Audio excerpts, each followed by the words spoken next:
Assalamualaikum warahmatullahi wabarakatuh. Perkenalkan, kami dari kelompok 1B. Di sini kami akan mempresentasikan hasil dari tugas kami, yaitu analisis jurnal tentang perilaku kekerasan. Di sini jurnal yang kami ambil adalah berjudul Strategi Pelaksanaan yang Efektif untuk Mengontrol Perilaku Kekerasan menurut Pasien di Ruang Rawat Inap Laki-laki di RSJ Daerah Dr. Amino Gondo Hutomo. Nah, di sini sebelumnya saya akan memperkenalkan nama-nama dari kelompok 1B. Yang pertama ada saya sendiri, Fikri Hafizi, kemudian ada Erika Putri Desya, kemudian ada Yati Wulandari, kemudian ada Fitza Kalishatul, kemudian ada Siti Sofiani, dan terakhir ada Putri Rizky Haryani. Nah, di sini kita ketahui terlebih dahulu mind mappingnya supaya nanti kita lebih sistematis untuk menjelaskan dari PPT tersebut. Nah, yang pertama ada bab 1 yaitu pendahuluan, kemudian ada bab 2 tinjauan pustaka, bab 3 ada metode dan skenario klinis, kemudian bab 4 rumusan masalah menggunakan PICO, kemudian ada bab 5 yaitu pembahasan, dan bab 6 kesimpulan. Nah, di sini bab 1 yaitu pendahuluan. Dari definisinya kita ketahui dari latar belakang. Di sini menurut Townsend dalam Livana PH 2018 mengungkapkan gangguan jiwa adalah respon maladaptif dari stresor, yaitu terhadap lingkungan internal maupun eksternal yang ditunjukkan dengan pikiran, perasaan, dan tingkah laku, dan tidak sesuai dengan norma lokal dan budaya setempat, yang mengganggu fungsi sosial, pekerjaan, dan fisik individu. Nah, salah satu gangguan jiwa yang menjadi penyebab penderitanya dibawa ke rumah sakit adalah perilaku kekerasan. Nah, di sini dari definisi perilaku kekerasan menurut Bernstein dan Saladino 2007 adalah suatu bentuk perilaku agresif atau kekerasan yang ditunjukkan secara verbal atau fisik, bisa juga keduanya, kepada suatu subjek, orang lain, atau lingkungan, yang secara destruktif atau secara bahaya dan mengakibatkan kesakitan bagi penderita, orang lain maupun lingkungan. Kemudian apabila perilaku kekerasan ini tidak ditangani dengan baik akan menimbulkan banyak dampak, terutama bisa mencederai diri sendiri, melukai orang lain, dan merusak lingkungan sekitar. Ini menurut Prabowo 2014. Nah, salah satu penanganannya risiko perilaku kekerasan ini adalah dengan terapi mengontrol perilaku kekerasan, yaitu secara fisik berupa relaksasi dan memukul bantal. Nah, relaksasi ini saya jelaskan secara singkat, yaitu kita menarik nafas panjang, kemudian tahan sebentar dan mengeluarkan dari mulut secara, dan bisa juga kita dengan atau memukul benda-benda tidak membahayakan diri, orang lain maupun lingkungan sekitar. Nah, kita lanjut. Di sini ada ke bab 2-nya, yaitu tinjauan pustaka. Nah, perilaku kekerasan adalah salah satu respon marah yang diekspresikan dengan melakukan ancaman atau mencederai diri sendiri, orang lain, maupun merusak lingkungan. Nah, biasanya perilaku kekerasan ini muncul diakibatkan karena adanya stresor. Nah, respon ini dapat menimbulkan banyak kerugian tadi, yaitu bisa mencederai diri sendiri, orang lain, maupun lingkungan. Oke, kemudian ke etiologi atau faktor penyebabnya. Nah, di sini ada beberapa faktor penyebab. Salah satunya di sini ada frustasi, di mana seseorang yang mengalami hambatan dalam mencapai tujuannya akan mengakibatkan orang itu frustasi dan tidak bisa mengendalikan amarahnya dan mengakibatkan perilaku kekerasan. Kemudian dari hilangnya harga diri. Nah, ketika seseorang hilangnya harga diri atau harga diri rendah, orang tersebut akan mudah marah dan susah mengontrol emosinya dan mengakibatkan perilaku kekerasan. Kemudian butuh penghargaan. Nah, sebagai manusia pada umumnya sesuatu yang ia aktualisasikan kepada dirinya sendiri ingin dihargai atau diakui orang lain. Jika itu tidak terpenuhi, maka akan menimbulkan resiko perilaku kekerasan. Ini menurut Helena DKK 2011. Baiklah, kita lanjut ke bab 3, metode dan skenario klinis. Nah, teman-teman bisa baca ya di sini. Pemeriksaan fisik didapatkan hasil meliputi TTV pasien dengan tekanan darah 130/90 mmHg nadi 90 kali per menit, kemudian suhu pasien 36,5 derajat Celcius, RR-nya 20 kali per menit, kemudian tinggi badan pasien 165 cm, berat badan 65 kg. Nah, hasil pengkajian ini ditemukan pasien mengeluh dan terjadi masalah pada pasien adalah perilaku kekerasan dan harga diri rendah kronis, yaitu mencederai diri sendiri, orang lain, serta lingkungan. Nah, di sini tindakan keperawatan yang diberikan kepada Tuan S atau pasien yang kita tangani yaitu dengan bantu untuk menggunakan perasaan jengkel, kesal ataupun marah dengan melakukan 4 cara, yaitu mengatur perilaku kekerasan. Itu dengan secara fisik seperti tarik nafas dalam, kemudian mengeluarkan dari mulut secara perlahan, serta memukul bantal atau kasur atau olahraga. Kemudian secara verbal kita ajarkan dengan kata-kata bahwa Anda sering jengkel, kesal atau marah. Kemudian dengan secara sosial lakukan dalam kelompok cara-cara marah yang sehat, latihan asertif, latihan manajemen, serta perilaku kekerasan.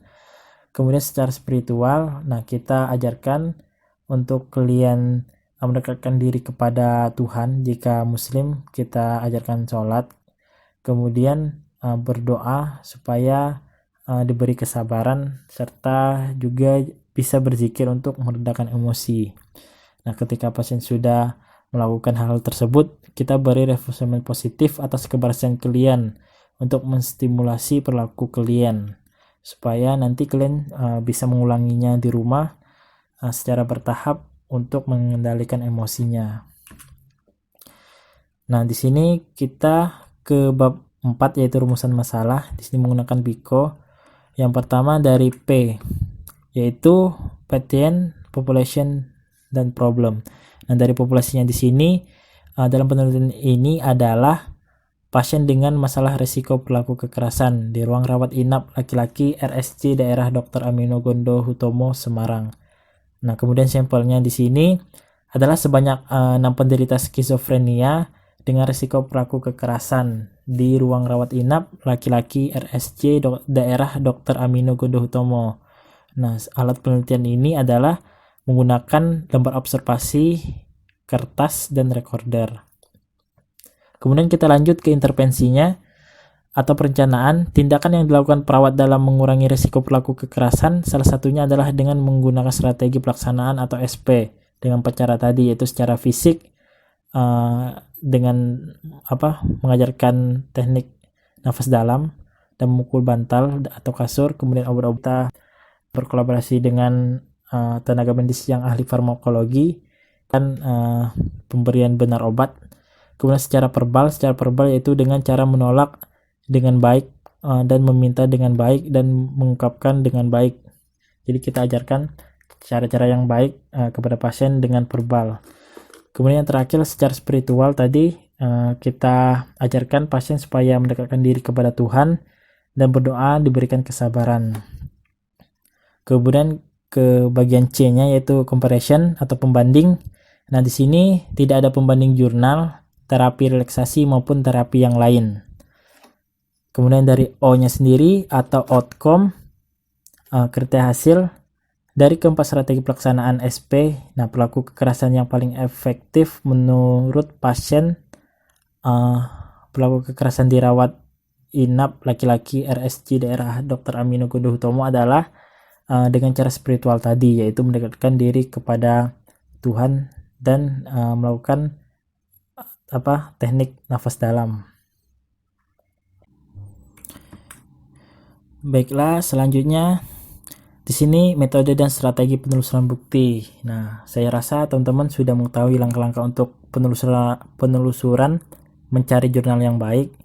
Yang pertama membuka internet, kemudian kita ketik kata kuncinya, kemudian baru kita download jurnal yang kita ingin analisis. Nah, di sini ada step-step gambarnya bisa dilihat ya. Oke, kita lanjut.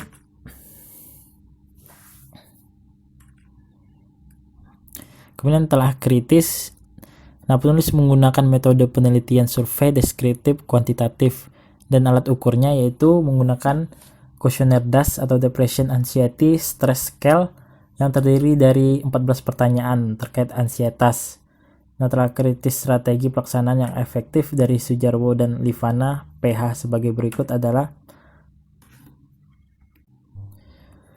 Di sini ada beberapa seperti pertanyaan.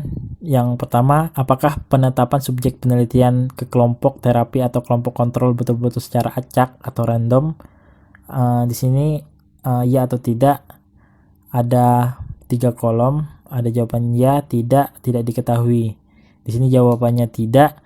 Subjek penelitian diambil dari semua pasien dengan risiko pelaku kekerasan di rawat inap laki-laki RSJ Dr. Amino Gondohutomo Semarang. Nah, teknik pengambilan sampel ini menggunakan teknik purposive sampling atau judgment sampling. Kemudian, apakah semua sampel yang diikuti ke dalam studi? Jawabannya iya. Jadi, semua sampel dimasukkan atau diikutsertakan ke dalam penelitian. Itu sebanyak 6 responden penderita skizofren dengan risiko perilaku kekerasan. Kemudian selanjutnya diperhitungkan secara benar sampai dengan akhir studi. Jawabannya iya. Jadi semua responden diteliti sampai akhir. Ya, di sini apakah kemaknaan statistik maupun klinis dipertimbangkan atau dilaporkan? Jawabannya iya. Karena strategi pelaksanaan atau SP ini yang efektif pada pasien dapat mengurangi risiko perilaku kekerasan. Nah, berdasarkan hasil penelitiannya, SP yang paling efektif untuk mengontrol perilaku kekerasan adalah dengan spiritual tadi, yaitu dengan mendekatkan diri kepada Tuhan. Kita lanjut, apakah tindakan terapi yang dilakukan dapat dilakukan di tempat Anda bekerja atau tidak? Jawabannya iya. Jadi teknik tadi yang paling efektif adalah spiritual, bisa kita lakukan di tempat kita bekerja, seperti itu. Semua subjek dalam kesimpulan jauh. Nah, tidak diketahui. Pada kesimpulan dan penelitian tidak ada penjelasan ketika pengambilan sampel. Nah, subjek ini dipertimbangkan terlebih dahulu atau tidak. Oke, kita ke bab kelima yaitu pembahasan. Nah, dari hasil diskusi, pasien dengan gangguan jiwa skizofren atau paranoid dan gangguan psikotik dengan gejala curiga berlebihan, galak, dan bersikap bermusuhan. Gejala ini merupakan tanda dari pasien yang mengalami perilaku kekerasan. Itu menurut Medical Record 2009. Nah, masalah yang sering muncul pada klien dengan gangguan jiwa, khususnya dengan kasus perilaku kekerasan, salah satunya adalah tindakan marah. Tindakan yang dilakukan perawat dalam mengurangi risiko perilaku kekerasan ini adalah dengan strategi SP. Nah, strategi SP ini merupakan cara pendekatan yang bersifat membina hubungan saling percaya kepada klien supaya perawat bisa lebih dalam mengetahui masalah klien, seperti itu. Kemudian telah dilakukan oleh perawat, kami tertarik untuk melakukan studi kasus mengenai penerapan strategi pelaksanaan atau SP ini dengan perilaku kekerasan yang paling efektif di ruang rawat inap laki-laki RSJ daerah Dr. Amino Gondohutomo Semarang. Nah, dari berdasarkan analisis jurnal ini merekomendasikan strategi pelaksanaan atau SP ini yang dilakukan oleh klien dengan perilaku kekerasan adalah dengan diskusi mengenai cara mengontrol perilaku kekerasan. Tadi ada beberapa diskusi untuk mengontrol perilaku kekerasan. Yang pertama ada fisik, obat, verbal, dan spiritual. Nah, dari keempat cara untuk mengontrol perilaku kekerasan tadi, yang paling diminati atau yang paling berhasil menurut klien adalah dengan spiritual. Oke, berdasarkan jurnal didapatkan hasil dari penelitian di atas menunjukkan dari 6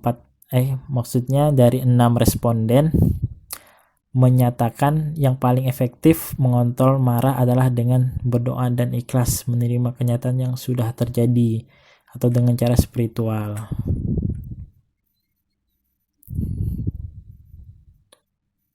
Kemudian bab ke-6 yaitu kesimpulan. Nah, dari kesimpulan ini berdasarkan hasil jurnal penelitian SP yang efektif untuk mengontrol perilaku kekerasan di ruang rawat inap laki-laki adalah dengan cara spiritual.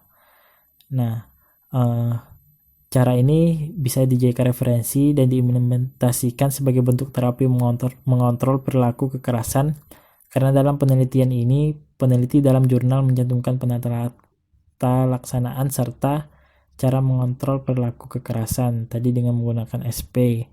Kemudian sarannya bagi tim analisis atau bagi kami mahasiswa praktikan, topik jurnal penelitian yang dipilih tim analisis jurnal sangat baik ya dan menarik. Namun sangat disayangkan tim analisis jurnal tidak dapat mengintervensikan atau merencanakan dan mengimplementasikan jurnal penelitian tersebut dikarenakan masih dalam perkuliahan daring akibat efek kasus COVID ini. Mudah-mudahan bulan depan kami bisa terjun ke lapangan lagi dan bisa mengimplementasikan dari analisis jurnal yang telah kami buat ini. Kemudian bagi rumah sakitnya, pelaksanaan strategi yang efektif untuk mengontrol perilaku kekerasan di ruang rawat inap laki-laki dapat dilakukan sebagai saran promosi kesehatan dalam perawatan mengontrol perilaku kekerasan. Oke, telah selesai. Any question atau ada pertanyaan, nanti teman-teman bisa komen di bawah ini untuk bertanya. Dari kami, terima kasih. Jika ada salah-salah kata, saya mewakili kelompok, kami mohon maaf. Jika video kami yang kami sajikan kurang baik, mungkin selanjutnya akan kami perbaiki lagi. Kepada Allah, kami mohon ampun. Saya akhiri. Wassalamualaikum warahmatullahi wabarakatuh. Oke, jangan lupa di sini ada kontak dari kampus kami yaitu Stika Surya Global, bisa dilihat ya. Oke.